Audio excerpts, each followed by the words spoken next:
కేసీఆర్ గారు ముఖ్యమంత్రిగా ఉన్నప్పుడు అప్పటి కేబినెట్ ఒక నిర్ణయం తీసుకుంది. తెలంగాణ ఉద్యమంలో ఆనాడు క్రియాశీలంగా పనిచేసిన గౌరవనీయులు మా ఉద్యమ సహచరుడు సోదరుడు ప్రొఫెసర్ దాసోజు శ్రవణ్ గారిని మరి కేబినెట్ తీర్మానం చేసి గవర్నర్ కోటాలో ఎమ్మెల్సీగా ఎంపిక చేస్తూ వారితో పాటు మరి షెడ్యూల్డ్ ట్రైబ్ గా ఉన్న ఎరుకల సామాజిక వర్గం ఇటువంటి జనరల్ అవకాశాలు రావు కాబట్టి ఒక మాజీ శాసనసభ్యుడు సామాజిక ఉద్యమాల్లో పాల్గొన్న మరొక సోదరుడు సత్యనారాయణ గారు ఇద్దరిని కూడా నామినేట్ చేస్తూ ఆనాడు కేసీఆర్ గారి కేబినెట్ నిర్ణయం తీసుకుంటే ఈ గవర్నర్ గారు రాజకీయ పరమైన సంబంధాలు ఉన్నాయి అని చెప్పి ఆనాడు శ్రవణ్ గారిని అదే విధంగా సత్యనారాయణ గారిని నామినేట్ చేస్తే కేబినెట్ నామినేట్ చేస్తే తిరస్కరించలేదు. మరి ఈరోజు వార్తలు వస్తున్నాయి, నిజమా కాదా గవర్నర్ ఆఫీస్ ధృవీకరించాలి, చీఫ్ సెక్రటరీ చెప్పాలి. వార్తలు వస్తున్నాయి కోదండరామ్ గారికి మరొక ఆయనకు గవర్నర్ గారికి ఒక లెటర్ రాగానే ఆగమేఘాల మీద క్షణాల్లో సంతకం పెట్టి ఆమోదించినారని చెప్పి వార్తలు వస్తా ఉన్నాయి. నేను ఒకటే అడుగుతా ఉన్నా, శ్రవణ్ గారికి సత్యనారాయణ గారికి తెలంగాణ ఉద్యమంలో పాల్గొన్న శ్రవణ్ గారు, సామాజిక ఉద్యమాల్లో పాల్గొన్న సత్యనారాయణ గారు రాజకీయ పరమైన సంబంధాలు ఉన్నాయని తిరస్కరించిన గవర్నర్ గారు ఇవాళ ఒక రాజకీయ పార్టీకి అధ్యక్షుడిగా ఎన్నికల్లో పోటీ చేసిన కోదండరామ్ గారిని ఏ రకంగా ఆమోదించారో చెప్పవలసిన బాధ్యత ఉంది. రాష్ట్ర ప్రజలు తప్పకుండా మీ నుంచి సమాధానం ఆశిస్తున్నారు గవర్నర్ గారు. మీరు రాష్ట్ర ప్రజలు ఇచ్చే జీతంతోనే మీకు ప్రతి నెల జీతం అందుతా ఉంది. రాజ్ భవన్ మెయింటెనెన్స్ కూడా ప్రజల సొమ్ముతోనే జరుగుతా ఉంది. మీరు ప్రజలకు జవాబుదారీ, కేవలం రేవంత్ రెడ్డికి కాదు. అందుకే నేను గవర్నర్ గారిని డిమాండ్ చేస్తా ఉన్నా, ఏ రకమైన విచక్షణతోని మీరు ఒక రాజకీయ పార్టీ అధ్యక్షుడికి ఇవాళ ప్రభుత్వం నామినేట్ చేసి మీకు పంపితే మీరు ఆమోదించారు. ఆనాడు ఉన్న అభ్యంతరాలు ఈ రోజు ఎందుకు లేవు? మీకేమైనా కాంగ్రెస్ బీజేపీ మ్యాచ్ ఫిక్సింగ్ లో భాగంగా మీకున్న ఫెవికాల్ బంధంలో భాగంగా ఇది జరిగిందా?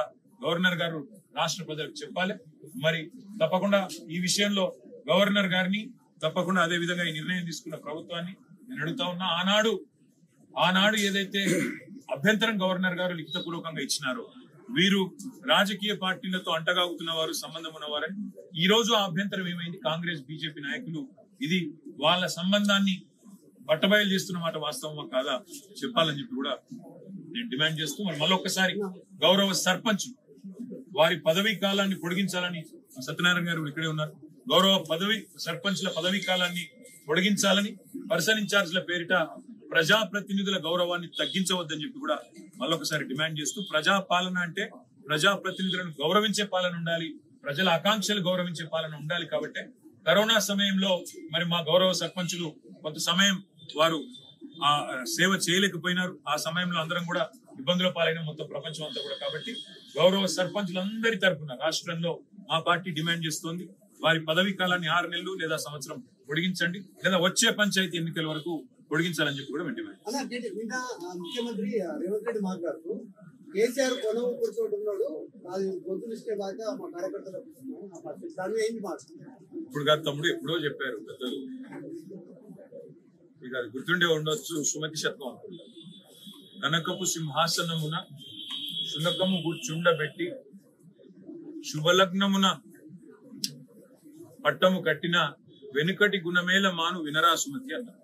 అంటే మంచి ముహూర్తం చూసి ఒక శునకాన్ని తీసుకొచ్చి మరి ఒక మంచి పదవిలో పెట్టిన నీచ మానవులు తమ వెనుకటి గుణాలు మానరు అని సుమతి శతకంలో ఏనాడు చెప్పారు. కాబట్టి వారి గురించి నేను మాట్లాడినా నోరు ఖరాబ్ చేసుకోను. కానీ ఒకటి మాత్రం వాస్తవం, ఈ అహంకారం, ఈ రకమైన ఒక వెకిలి వ్యవహారం మాకు వాళ్ళని చూస్తుంటే ఒకటే అనిపిస్తా ఉంది. ఈ ప్రభుత్వంలో ఉండే పెద్దలను చూస్తుంటే ఒకటే అనిపిస్తా ఉంది. వారు మాటి మాటికి మమ్మల్ని అంటా ఉన్నారు, మీరు ఇంకా అధికారంలో ఉన్నట్టుగా భావిస్తున్నారు అంటున్నారు. కానీ వాస్తవం ఏంటంటే వాళ్ళు ఇంకా ప్రతిపక్షంలో ఉన్నామనుకుంటున్నారు, మేము అధికారంలో ఉన్నామనుకుంటున్నారు. అందుకని వాళ్ళు చూస్తే మీరు మా మీద ఆడిపోసుకుంటున్నారు. అధికారం ఇచ్చి 45-50 రోజులు అయింది, మమ్మల్ని ఆడిపోసుకోవడం ఎందుకు, మమ్మల్ని తిట్టిపోసుకోవడం ఎందుకు? శాతనైతే మీరు ఇచ్చిన 420 హామీలు నెరవేర్చండి, శాతనైతే సేవ ఉంటే ప్రజలకు ఇచ్చిన హామీలు నెరవేర్చండి. వారు మమ్మల్ని వ్యక్తిగతంగా ఎంత దూషించినా, మాకు రాజకీయాల్లోకి వచ్చిన తర్వాత మీకు తెలుసు ఈ దూషణలు ముఖ్యంగా ఇట్లాంటి కుసంస్కారమైన వ్యక్తులు ఉన్నప్పుడు తప్పవు. కానీ మేము ప్రజల తరపున మాత్రం వారిచ్చిన 420 హామీలు, అందులో 100 రోజుల్లో అమలు చేస్తానన్న 6 గ్యారంటీ, వీటన్నిటి విషయంలో మాత్రం మా దృష్టి ప్రజల దృష్టి మరల్చకుండా చూసుకుంటాం. ఎందుకంటే ఇవన్నీ కూడా ప్రజల దృష్టి మరల్చే ఎత్తుగడలు కుయుక్తులు. వాళ్ళ రాష్ట్రంలో ఒకటి స్పష్టంగా కనబడుతోంది.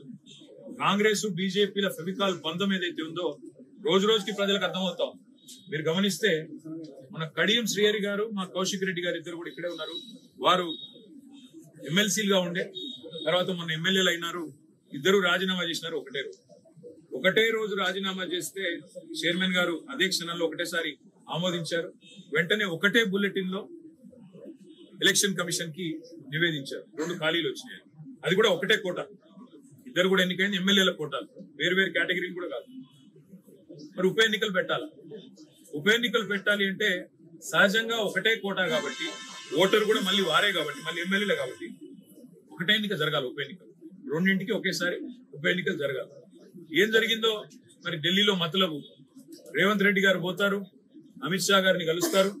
గంట తర్వాత బులెటిన్ వస్తుంది. 2 ఎమ్మెల్సీలకు వేరువేరుగా ఎన్నికలు జరగాలి. ఎందుకు 2 వేరువేరు ఎన్నికలు?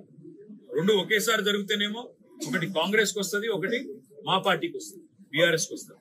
కానీ 2 ఎన్నికలు అలగ్ జరిగితే 2 కూడా కాంగ్రెస్ కే పోతాయి. అంటే ఈ రోజు కాంగ్రెస్ ను జాకీలు పెట్టి లేపుతున్నది, కాంగ్రెస్ కు ఇతోధిక సహాయం అందిస్తున్నది.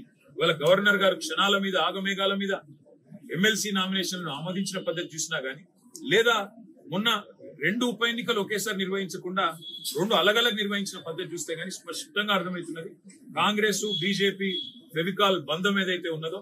మన బండి సంజయ్ గారు కూడా బాహాటంగా చెప్పారు కదా, స్పష్టంగా చెప్తున్నాడు ఆయన, మీరు మేము కొట్టుకుంటూ కాదు, ముందు బీఆర్ఎస్ ను ఖతం చేద్దాం అనే మాట మాట్లాడుతున్నారు. ఇక్కడ గుంపు మేస్త్రి గారు కూడా అదే మాట్లాడుతున్నారు.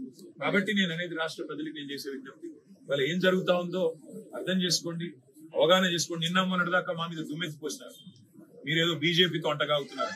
కానీ ఇవాళ ఎవరితో అంటగాగుతున్నారో ఈ పరిణామాలు చూస్తుంటే స్పష్టంగా కనబడతా ఉంది. మరి ఇంతకంటే ఎక్కువ రాజకీయాలు రాజ్యాంగం అమల్లోకి వచ్చిన గణతంత్ర దినోత్సవం నాడు ఇంతకంటే ఎక్కువ రాజకీయాలు వద్దు. కానీ ఒక డిమాండ్ మళ్ళీ నేను పునరుద్ఘాటిస్తా ఉన్నా, ఈ రాష్ట్రంలోని ప్రతి సర్పంచ్ సోదరుడు సోదరి తరపున మా పార్టీ డిమాండ్ చేస్తా ఉంది, వచ్చే పంచాయతీ ఎన్నికలు జరిగేంత వరకు సర్పంచ్ల పదవీ కాలాన్ని పొడిగించండి. ప్రజాపాలన అంటే ప్రజా ప్రతినిధులు నడిపించాలి తప్ప పర్సన్ ఇన్ఛార్జీలు నడిపిస్తే దాన్ని ప్రజాపాలన అనరు.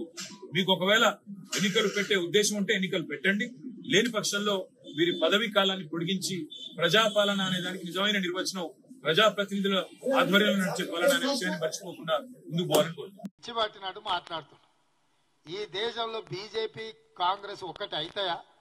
ఎవడన్నా తలుండేవాడు గాని మతుండేవాడు గాని మాట్లాడే మాటలేనా? ఈరోజు వాళ్ళు మాట్లాడుతున్న దానికి అర్థమాన్ని ఉండాలి, పర్థమాన్ని ఉండాలి. ఎన్నికైన ఎమ్మెల్సీలు ప్రమాణ స్వీకారం చేస్తామంటే రాజకీయ కుట్రతోని ఈరోజు దాన్ని వాయిదా వేయాలనే ప్రయత్నం చేసిండ్రు. కోదండ రామ్ గారి యొక్క ఏమంటారు, ఆయనకున్న గొప్పతనము ఒకరు చెప్పాలనా? తెలంగాణ సమాజము తెలంగాణ రాష్ట్రంలో కోదండ రామ్ గారి యొక్క పాత్రను బీఆర్ఎస్ వాళ్ళు ప్రశ్నిస్తున్నారంటేనే వాళ్ళ భావదారిద్ర్యాన్ని అర్థం చేసుకోవాలి. కాబట్టి ఈరోజు ఆ పార్టీలో వాళ్ళ దొడ్లో చెప్పులు మోసే వాళ్ళని తీసుకొచ్చి కోదండ రామ్ గారితో పోల్చి మావి తిరస్కరించారు, మీకు ఎట్లిచ్చింది అని అడుగుతారు. ఏమైనా అర్థం ఉందా ఏం మాట్లాడుతుండ్రో వాళ్ళు? కాబట్టి ఓటమితో మతిస్థిమితము తప్పి ఉనికిని కాపాడుకోవడానికి మనుగడ చూయించుకోవడానికి ఇట్లాంటి ఆరోపణలు చేస్తుండ్రు. కాంగ్రెస్ పార్టీలో హైయెస్ట్ అథారిటీ బట్టి విక్రమార్క గారు, రేవంత్ రెడ్డి, మహేష్ గౌడ్ గారు కాదు. కాంగ్రెస్ పార్టీకి జాతీయ పార్టీ, దానికి ఒక సిద్ధాంతము, ఒక నాయకత్వం ఉంది. సిద్ధాంతపరంగా పూర్తిగా భారతీయ జనతా పార్టీ మీద పోరాటం చేస్తున్నదే కాంగ్రెస్ పార్టీ. ఆ భారతీయ జనతా పార్టీని గద్దెదించడానికే రాహుల్ గాంధీ గారు కన్యాకుమారి నుంచి కశ్మీర్ వరకు పాదయాత్ర చేసిండు. ఈ రోజు మణిపూర్ నుంచి మహారాష్ట్ర వరకు వారు మళ్ళీ 2వ విడత యాత్ర మొదలు పెట్టిండు. అట్లాంటి పార్టీ చిత్తశుద్ధినే శంకిస్తుండ్రు అని అంటే కేటీఆర్ యొక్క ఆలోచన, అతని అవగాహన, అతని యొక్క విధానం అర్థం చేసుకోండి. కాబట్టి అట్లాంటి పిచ్చి మాటల గురించి మనం పెద్ద చర్చించుకోవడం వల్ల ప్రయోజనం లేదు.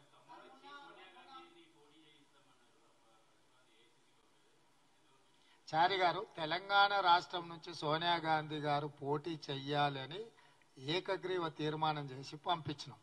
మీరు దానికి ఖమ్మం తోడు చేస్తారు, అది మరి మీరే చెప్పాలి మీకు ఎక్కడి నుంచి సమాచారం వచ్చిందో. ఇప్పటికి కూడా మా తీర్మానానికి మేము కట్టుబడి ఉన్నాం. ఇప్పటి సమావేశంలో కూడా మేము అందరం చర్చించుకున్నాం. ఈ తెలంగాణ రాష్ట్రం నుంచి శ్రీమతి సోనియా గాంధీ గారు రాబోయే ఎన్నికల బరిలో దించాలి.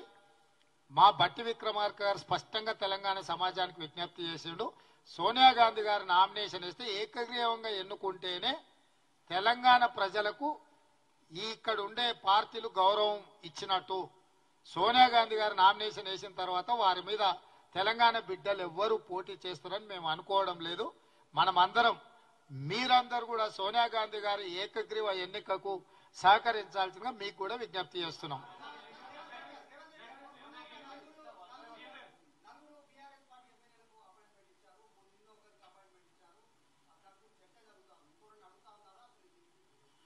ఎవరు ఎమ్మెల్యేలు అడిగినా ముఖ్యమంత్రిగా అపాయింట్మెంట్ ఇస్తా. కేసీఆర్, హరీష్, కేటీఆర్ కూడా ప్రజా సమస్యల మీద ప్రభుత్వాన్ని కలవచ్చు. ఒకవేళ వాళ్ళ అపాయింట్మెంట్ అడిగిన సందర్భంలో నేను అందుబాటులో లేకపోతే మా ఉప ముఖ్యమంత్రి గారు కూడా అందుబాటులో ఉంటారు. స్పష్టంగా ప్రజల సమస్యల్ని పరిష్కరించడానికి ప్రతిపక్ష ప్రజాప్రతినిధులుగా వాళ్ళు ఎప్పుడైనా రావచ్చు, కలవచ్చు, ప్రజా సమస్యలు మా దృష్టికి తీసుకురావచ్చు. వాటిని పరిష్కరించడానికి ప్రభుత్వం ఎప్పుడు ప్రయత్నం చేస్తూనే ఉంటుంది.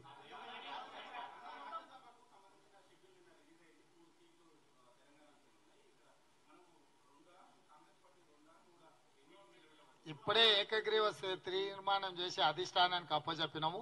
తప్పకుండా మీరు అడిగిన ప్రశ్నను అధిష్టానాన్ని అడిగి సమాధానం మీకు చెప్తాం.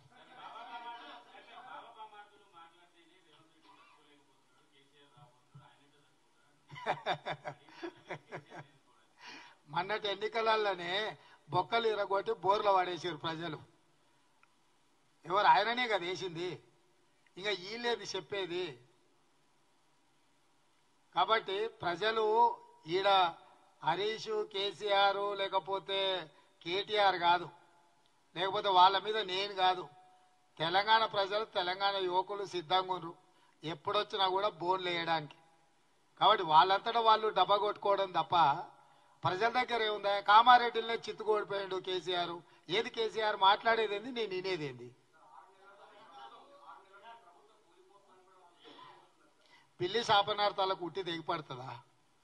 పిల్లులు శాపనార్థం పెడతానే ఉంటాయి. ఉట్టి మీద పాలు ఉంటే తాగడానికి అందుబాటులో లేకపోతే పిల్లి కింద కూర్చొని శాపనార్థాలు పెడుతుంటది. ఏమున్నాయి వాళ్ళ గురించి మాట్లాడుకోనికే?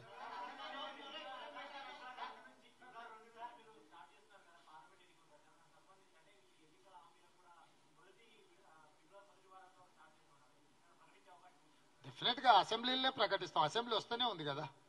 తొందరలో బడ్జెట్ సమావేశాలు పెడతారు. బడ్జెట్ సమావేశంలో ఆర్థిక మంత్రి గారు వారి ప్రసంగంలో ఏమేమి వారు ప్రవేశపెడుతున్న బడ్జెట్ లో మేము ఇచ్చిన హామీలకు సంబంధించి ఆర్థిక మంత్రి గారు వాటన్నిటిని ప్రవేశపెడతారు. పార్లమెంట్ అసెంబ్లీ ఉన్నప్పుడు పార్లమెంట్ ఎన్నికలు రావు. పార్లమెంట్ కూడా నడుస్తూనే ఉంది. రాని ఏమున్నది, 100 రోజుల సమయం ఉండనే ఉంది కదా.